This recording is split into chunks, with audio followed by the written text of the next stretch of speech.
दोस्तों आज के इस वीडियो में बहुत ही कॉमन फॉल्ट जो सीलिंग फैन में अक्सर होती है उसके बारे में जिक्र कर रहा हूँ। तो ये देखो, इसमें जब स्विच देता हूँ तो इस तरह का आवाज़ करता है और ये घूमती नहीं है। अगर आप ऐसी कंडीशन में लाइन दे के छोड़ दोगे, करंट दे के छोड़ दोगे, तो ये 10 से 15 मिनट में पूरा फूक जाएगा और ख़राब हो जाएगा। फिर आपको रिवाइंडिंग कराना पड़ेगा। तो आइए जानते हैं इस फॉल्ट को हम लोग कैसे ठीक करेंगे। तो सबसे पहले फ़ैन को नीचे उतार के उसके प्लेट को हटाते हैं। तो प्लेट 2 नट से कसी हुई रहती है। इसे सबसे पहले ओपन कर लेते हैं। वीडियो बिना कट का बनाया दोस्तों, बस थोड़ा स्पीड बढ़ा दिया है ताकि वीडियो ज़्यादा बोरिंग ना हो। और इस फॉल्ट को हम लोग बिना किसी खर्च का आज ठीक करेंगे।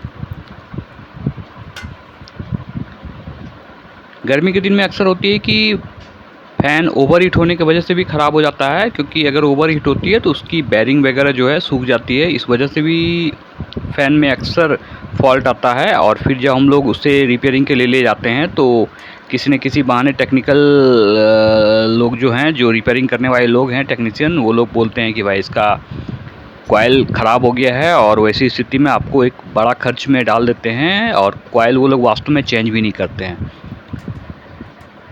तो चलिए इसको ओपन कर लेते हैं। और दोस्तों, अगर कॉइल आपका जल भी गया है तो आप 1-2 कॉइल को कैसे रिपेयर कर सकते हो उसका ये वीडियो इस चैनल पे है। तो अगर नहीं देखा है तो ज़रूर आप देखो। वीडियो का लिंक मैं दे दूंगा डिस्क्रिप्शन में। तो सबसे पहले इसे ओपन कर लेते हैं। और इसे ओपन करने के बाद अब हमें ऊपर का जो क्लिप है उसे खोलना है। सबसे पहले ये नट को लगा देते हैं ताकि ये नट इधर उधर ना हो। आप भी अगर ऐसा फ़ैन खोलो तो नट को ज़रूर इसी में फिट कर देना, नहीं तो क्या होगा कि उसका नट फिर खो जाएगा और आपको भारी परेशानी होगी कि इस टाइप का नट फिर मार्केट में मिलता बहुत मुश्किल से है। सारे नट को और सारे क्लिप को एक साथ करके रख देंगे। अब चलिए अंदर का वायर खोलते हैं। अंदर का वायर आपको कैसे फिट करना है कलर के हिसाब से, उसका ये वीडियो हमारे चैनल पे है दोस्तों। अगर नहीं देखा है तो देख लो। अगर आप कभी कभी क्या होता है कि हम लोग फ़ैन को खोलते हैं और फ़ैन खोलने के दरमियान हम लोग भूल जाते हैं कि कौन सा तार कहाँ पे जुटा हुआ था। तो वैसी स्थिति में फिर फ़ैन फिट करना मुश्किल हो जाता है। बट अगर आपको ऐसा प्रॉब्लम हो रही है तो आप 3 वायर और 4 वायर का हमने कनेक्शन डाला हुआ है, आप कैसे कनेक्शन कर सकते हो। तो चलिए सारे वायर को सबसे पहले खोल लेते हैं, क्योंकि ओवरऑल हमें इस फ़ैन को अंदर तक खोलना ही पड़ेगा, क्योंकि ऊपर का ये फॉल्ट तो है नहीं। जब इसमें करंट देते हैं तो मैग्नेट बनती है, बट मैग्नेट बना के ये फ़ैन का आर्मेचर ही सट जाता है और ये फ़ैन घूमती नहीं है। देखो फिर से हम लाइन दे के देख रहे हैं तो ये थोड़ा थोड़ा मूव कर रहा है, बट पूरा नहीं घूम रहा है।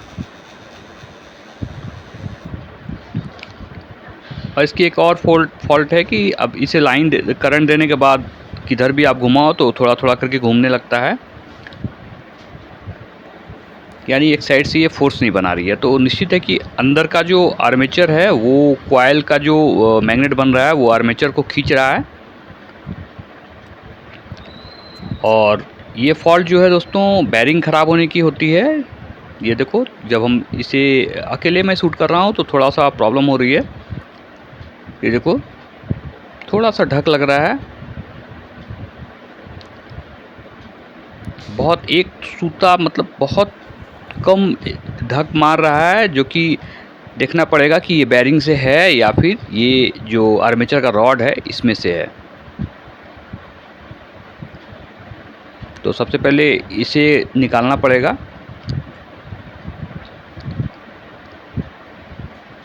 और कॉइल को दोस्तों आपको अच्छे से रखना है। ऐसा ना हो कि आप कॉइल ऊपर से खोलो और फिर कहीं रख देना, तो वैसी स्थिति में इसका कॉइल डैमेज हो जाएगा और फिर आपको पूरा रिवाइंडिंग करना पड़ेगा। तो कॉइल को रखने से पहले इस तरह का कपड़ा रखेंगे। और ऊपर का जो स्टैंड है जिसमें कैपेसिटर वगैरह फिट रहता है उसे भी खोल लेंगे और वायर को हटाएंगे। और ये ऊपर में एक कैप लगा हुआ है, इसे भी हटाएंगे। ये कैप दिया जाता है ताकि गर्दा अंदर न घुसे, धूलकन। और वायर को ये बीच का जो छेद है इसमें डालेंगे और इस तरह से खींच लेंगे और ये आराम से निकल गया। कॉइल देखने से ही लग रहा है कि कॉइल में कोई फॉल्ट नहीं हुई है अभी तक। अगर कॉइल जलता है दोस्तों तो आपको ऐसा गंध आने लगता है कॉइल जलने का कि आपको रूम में घुसते के साथ ही पता चल जाएगा कि इस रूम का फ़ैन जल गया है। और ये देखो, जब मैं इसमें बैरिंग में उंगली डाल के इस तरह से हिला रहा हूँ तो यहाँ पे हमें ढक नहीं दिख रहा है, यानी बैरिंग हमारा ढक नहीं है। और यहाँ पे जो ग्रीस है बहुत अच्छे क्वालिटी का ग्रीस कंपनी यूज करती है, तो थोड़ा इधर उधर लगा हुआ इसे ही यहाँ पे सेट कर देते हैं अच्छे से, ताकि ग्रीस की सहायता से फ़ैन का बैरिंग जो है स्मूथली घूमता रहे। और ये जो आप लोहे का रॉड देख रहे हो, लोहे का जो गोल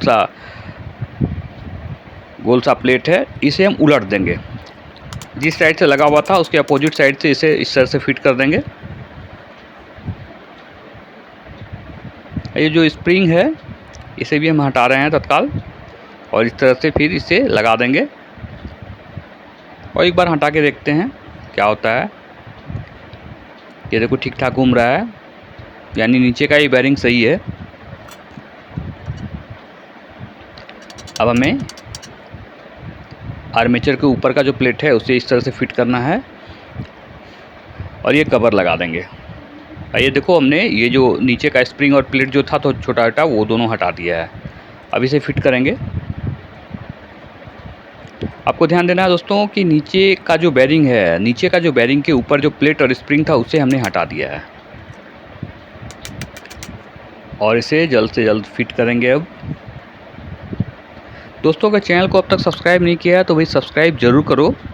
और कोई भी सवाल हो तो आप हमें पूछ सकते हो, मैं उसका जवाब देने का प्रयास करूंगा। बरसक जितने भी सवाल आते हैं मैं उसका जवाब 1-2 दिन में दे ही देता हूं, जब भी मैं चेक करता हूं कि भाई किसी ने हमें सवाल किया है। और ये देखो, अब मैं जब घुमा रहा हूं तो ये काफ़ी स्मूथ घूम रहा है और कहीं से हमें हिलता हुआ नज़र नहीं आ रहा है। तो फाइनल तो तब आएगा जब मैं इसमें करंट दे के देखूँगा, क्योंकि अगर ज़रा सा भी बैरिंग ढक रहा तो फिर ये आर्मेचर के साथ सट जाएगा इसका कॉइल, और फिर वैसी स्थिति में ये वाइब्रेशन आवाज़ करता हुआ ये फ़ैन घूमेगा नहीं। और अगर वैसी स्थिति में इसे छोड़ देते हैं तो फिर फ़ैन का जलना तय है।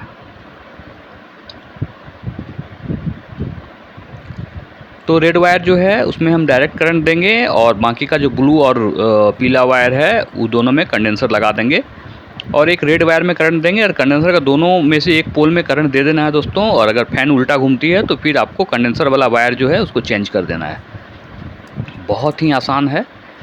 और चलिए एक बार करंट दे के देखते हैं। यहाँ पे एक जुगाड़ के ज़रिए इस फ़ैन को टांग दिया हमने और करंट देते हैं। ये देखो, करंट देने के साथ ही ये फ़ैन घूमने लगी। वो जो पहले हमिंग का फॉल्ट था वो फॉल्ट तो चला गया और स्पीड भी ठीक ठाक है। क्योंकि ये फ़ैन अभी खाली है तो ये देखने से नहीं लग रहा है कि बहुत स्पीड है, बट ये ठीक ठाक स्पीड घूम रहा है। तो ये फॉल्ट तो दोस्तों फ्री में ही ठीक हो गया। तो दोस्तों, उम्मीद करता हूँ कि इस टाइप का फॉल्ट जब आपके घर के फ़ैन में भी होगा तो आप खुद से ठीक कर सकोगे। बट दोस्तों, करंट का काम करने समय आप ज़रूर ध्यान देना कि सेफ्टी ज़रूर बरतना, और करंट का काम जब भी करो तो ज़मीन पे बैठ के मत करना। ठीक है दोस्तों, मिलते हैं अगले वीडियो में। तब तक के लिए जय हिंद, वंदे मातरम।